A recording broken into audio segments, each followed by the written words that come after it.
Empezamos.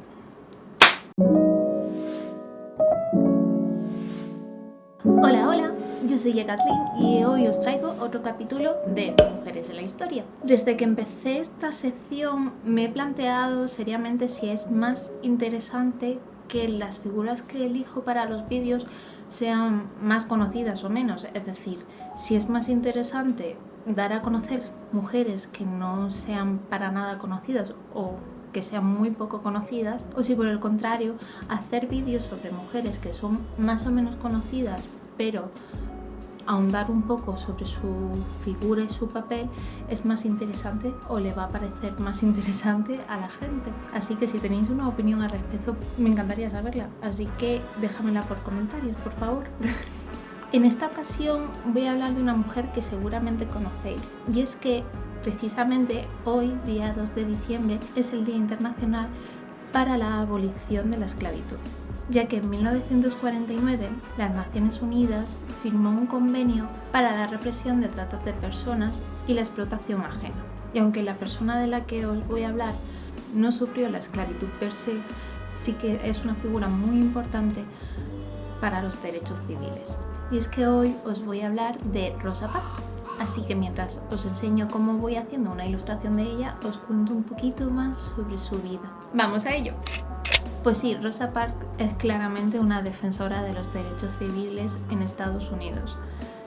Es hija de un carpintero y una maestra y nació en Alabama en 1913. Todo el mundo, prácticamente todo el mundo, conoce a Rosa Parks por un pequeño accidente que tuvo en un autobús, aunque bueno, eso os lo contaré más adelante. Rosa estudió en la Escuela Industrial de Montgomery y en el Colegio para Maestros de Alabama, y se casó con Raymond Parks. Ella, debido a que vivió durante gran parte del siglo XX en Estados Unidos, sufrió en sus carnes la segregación que había en aquella época, sobre todo a principios y mediados del siglo XX en Estados Unidos, ya que había una gran separación y una gran discriminación entre personas por motivos raciales y religiosos. Y esta segregación y discriminación era aún más notoria en los estados del sur. A partir de 1940, el matrimonio Parks, es decir, Rosa y su marido Raymond, se convirtió en miembros del Montgomery Voters League, que era una asociación que tenía como objetivo ayudar a los afroamericanos a poder realizar los exámenes para poder inscribirse y votar. Recordemos que ella, cuando se inscribió en 1940, pues tendría unos 27 años. Decidida a combatir el segregacionismo, Rosa Parks se convirtió en 1949 en la asesora de una asociación para promover el bienestar de los negros, la National Action for the Advancement of Colored People, la NAP.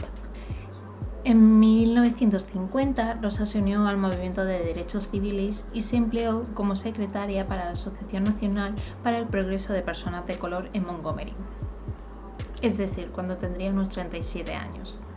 Os estoy haciendo hincapié en la edad que tenía más o menos cuando empezó a inscribirse y a ser activista y trabajar a favor de los derechos civiles, porque hay mucha controversia y hay gente que opina que realmente ella no fue una activista y que el incidente que sufrió pues básicamente fue que estaba cansada y ya está. Pero si nos fijamos en su historia y en sus propias palabras nos podemos dar cuenta de que esto no fue así. Porque de hecho el incidente ocurrió en 1955, cuando ya se había inscrito en todas estas asociaciones a favor de los derechos civiles. Bueno, os voy a contar un poco exactamente qué fue lo que ocurrió en ese incidente de 1955. En aquella época la segregación era un hecho y en los autobuses pues no era diferente. Básicamente en aquella época las personas blancas se sentaban en la parte frontal del autobús, mientras que las personas negras tenían que pagar su billete al conductor por la parte delantera e inmediatamente después se tenían que bajar y entrar por la puerta de atrás para ocupar los asientos de la parte trasera del autobús. ¿Qué ocurría conforme se iba llenando el autobús? Pues se iba llenando hasta que ya no quedaban asientos libres. En el momento que entraba una persona blanca y no había ningún asiento en donde sentarse, las personas negras tenían que cederle por ley el asiento a esa persona blanca, independientemente de si, pues, de la condición de esa persona, de la edad, de si estaba embarazada, si tenía algún tipo de discapacidad o lo que sea. Las personas blancas tenían derecho a sentarse, mientras que las personas negras, pues no. Pues porque sí. Y básicamente eso fue lo que ocurrió. Estando sentada en uno de los asientos de la parte media trasera del autobús, se negó a cederle su asiento a una persona blanca, por lo que el conductor pues fue a amonestarla y a decirle que se tenía que levantar, y ella, que estaba hasta los mismísimos de que esto siguiese ocurriendo y que era una persona activista, se negó a ceder su asiento. Así que pues acabó así. Y bueno, ¿qué quieres que te diga? Yo creo que también hubiese acabado así, la verdad. Si a mí me dicen que tengo que cederle el asiento a una persona porque tiene los ojos azules, morados o con chiribitas.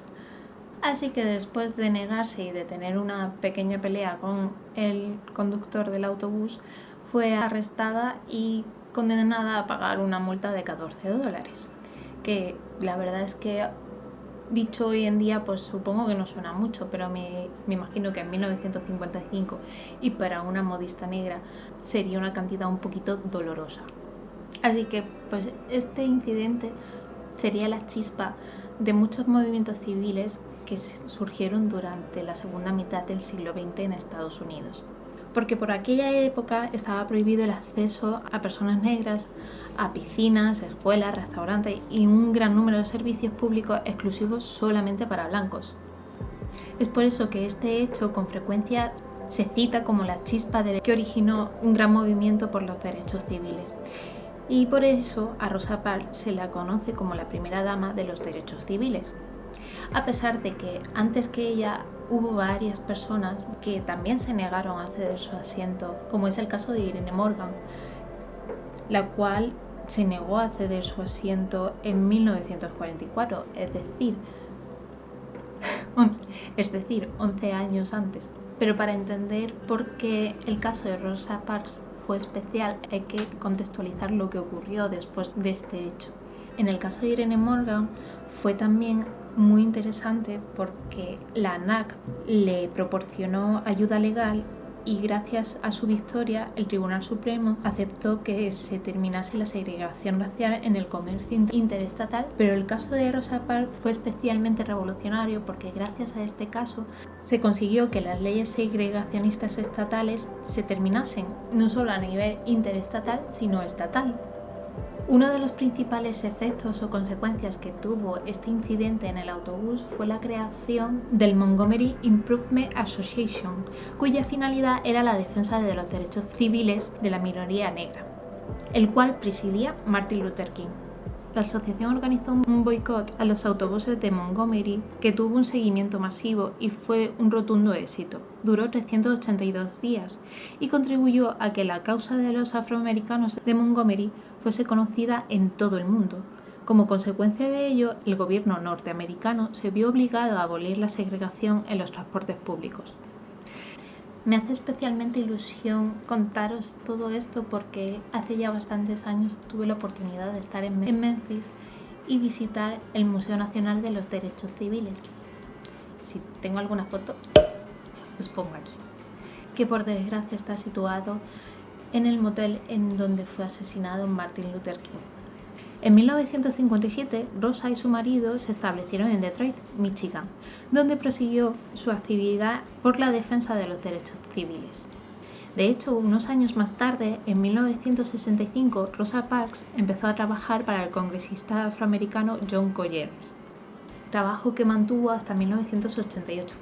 Después del fallecimiento de su marido, en el 77, fundó el Instituto Rosa and Raymond Parks, dedicado al desarrollo personal, Rosa and Raymond Parks Institute for the Self-Development. Actualmente este centro patrocina el programa anual Camino a la Libertad, que otorga recorridos en autobús para los adolescentes con el objetivo de darles a conocer la reciente historia de la lucha por los derechos civiles en los Estados Unidos, porque recordemos que todo esto pues no ha pasado ni un siglo desde que ocurrió. Por cierto, hace poco estuve la peli de Green Book, que os la recomiendo un montón. Si no me equivoco, está en Netflix, creo.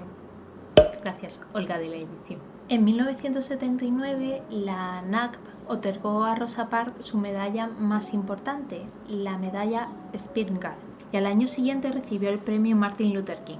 Fue incluida en el Michigan Women's Hall of Fame en 1983 por sus logros en el proceso de los derechos civiles.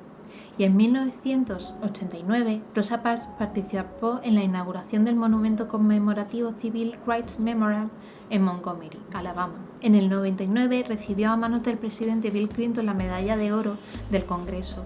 Todavía hoy, la figura de Rosa Parks es considerada como una de las más importantes en la lucha de los derechos civiles. En su honor, el presidente Barack Obama inauguró una estatua a tamaño natural en el Salón Nacional de las Estatuas del Capitolio de los Estados Unidos el 27 de febrero de 2013. Es por eso que creo que es importante que no se minimice esta figura y que no se diga que simplemente era una modista cansada que le dolía los pies y que sencillamente pues no le apetecía cederle el asiento a otra persona simplemente por el color de su piel. Rosa es una persona que se preocupó y luchó fuertemente por los derechos civiles y la igualdad, porque lo cierto es que Rosa estaba cansada, sí, pero de tanta tontería. De hecho, ella proclamó en su autobiografía Mi vida, dice que no es verdad que estuviese físicamente cansada, sino que estaba cansada y harta de ceder. Pues este es el resultado de la ilustración que he hecho de Rosa Parks. Si os ha gustado, ya sabéis lo que tenéis que hacer: darle like, compartirlo con la gente que creáis que le puede gustar, que siempre se agradece mucho. Y nada, si no os habéis suscrito, la misma parafernalia de siempre: suscribiros, darle a la campanita si queréis que YouTube os avise de cada vídeo nuevo que suba, porque si no, no os va a decir absolutamente nada. Y pues eso ha sido todo por el vídeo de hoy. Espero vernos muy pronto y pues enseñando cositas nuevas, que ya es Navidad prácticamente. Un besazo enorme. Adiós.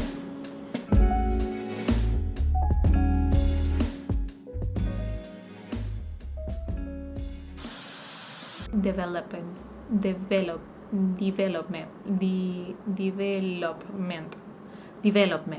Madre mía. Independientemente del color de tu piel. Porque sí, porque es todo muy lógico. Es decir, 11 años antes. Ay, madre. Segregacionistas. Self-development. ¿Cuál? Pues sí, cuela o a cola.